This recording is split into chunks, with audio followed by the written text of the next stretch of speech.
Alors pour vous, que revêt cet événement ici aujourd'hui? Ben, c'est un lieu de mémoire, l'Arc de Triomphe, et ici repose le soldat inconnu. C'est chaque fois qu'on est ici, on se commémore ces moments où la liberté a pris le pas, militairement, s'entend, sur la barbarie et la tyrannie. Mais nous étions là pour rendre hommage non seulement à tous ceux qui sont tombés sur le champ d'honneur, puisque nous sommes à la 75e année qui marque le 75e anniversaire du débarquement de la Normandie ou de Normandie. Mais chaque fois que je suis de passage ici, c'est toujours le lieu pour moi de me rappeler qu'une ville africaine, et de le rappeler aux autres, une ville africaine fut proclamée capitale du monde libre, parce que celui qui a été plus tard chef de l'État de ce pays, chef de cet État où nous nous trouvons, général de Gaulle, il avait pris refuge, il avait trouvé refuge et avait lancé un appel. Et Brazzaville fut capitale du monde libre de 1940, je crois, à 1942, 1944. Et c'est un moment important et c'est le lieu pour moi, et au nom de ceux qui m'accompagnaient ici, de rendre hommage à ces tirailleurs africains, à ces autres personnes, nos ascendants, nos ancêtres, qui ont eux aussi laissé leur vie, donné leur vie pour la victoire de la liberté, de la justice sur la barbarie et la tyrannie. Et souvent, on a le sentiment qu'il y a une relative injustice, que ce soit dans la commémoration ou dans la célébration, une relative injustice vis-à-vis de ceux-là aussi. Et nous sommes là pour essayer à notre façon de réparer cette injustice. Au-delà de cet événement, mais qu'est-ce qui vous amène à Paris en ce jour-ci également?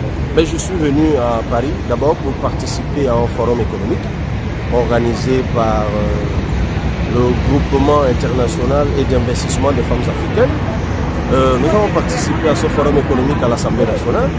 C'était vendredi, puis samedi, hier, je ne sais pas à quelle date c'est diffusé, mais nous avons reçu, j'ai eu le privilège de faire partie d'un panel de personnes qui ont reçu des distinctions, toujours de cette organisation, les GIFA d'or, et j'ai reçu dans la catégorie homme d'exception de l'année, la distinction de l'homme politique africain de l'année, et puis troisième articulation, ce que vous venez de vivre là, cet hommage que nous sommes venus rendre à ceux qui sont laissés leur vie pour la justice, pour la liberté.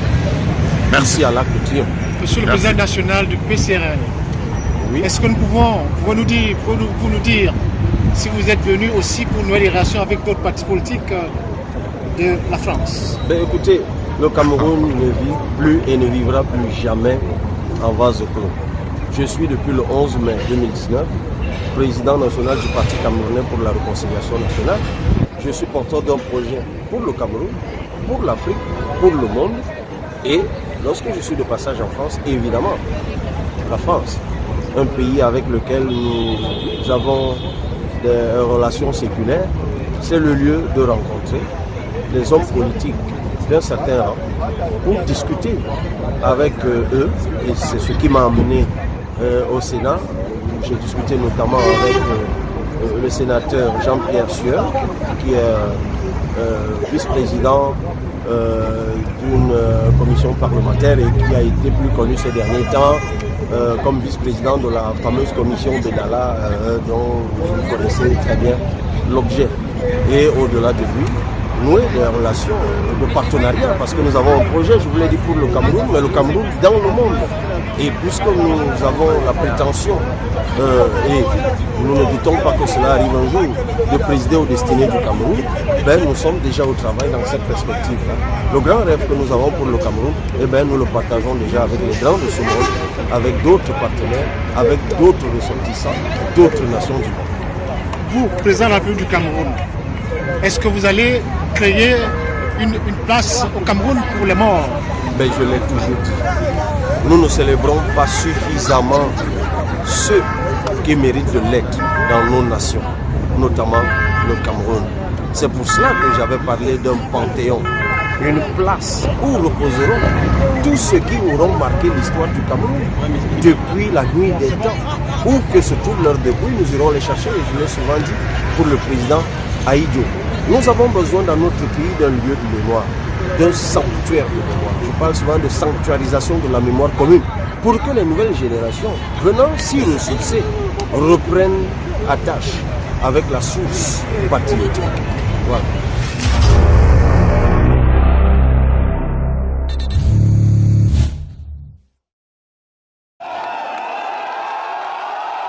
Maurice Kamto de retour chez lui sous les acclamations de ses supporters.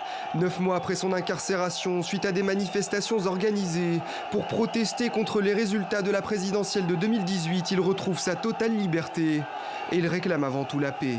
La lutte que nous menons est une lutte politique. C'est une lutte politique. Elle se fait dans la paix. Et elle se fera toujours avec moi dans la paix. La veille, le président Paul Biya avait annoncé dans un tweet l'arrêt des poursuites contre certains responsables de l'opposition, notamment ceux du mouvement pour la renaissance du Cameroun. Une nouvelle accueillie avec une joie mesurée par la défense de Maurice Kamto. Est-ce qu'il était nécessaire que le professeur Kamto et tous ceux qui l'accompagnent, pour avoir exprimé leur liberté de manifester, soient obligés de passer 9 mois en prison? Plus tôt dans la journée, les militants du MRC ont laissé exploser leur joie devant le tribunal militaire de Yaoundé. Mais pour eux, la libération de Maurice Kamto et des membres du MRC ne suffisent pas. La prochaine étape, c'est le non au hold-up électoral parce qu'il va falloir prouver notre victoire, aller au recomptage des voix. Et là, maintenant, on pourra dire qu'on a achevé ce combat. Maurice Kamto, désormais libre, il devrait pouvoir reprendre ses activités politiques. Mais malgré ce coup d'éponge, une soixantaine de militants du MRC sont toujours détenus à Yaoundé et Douala.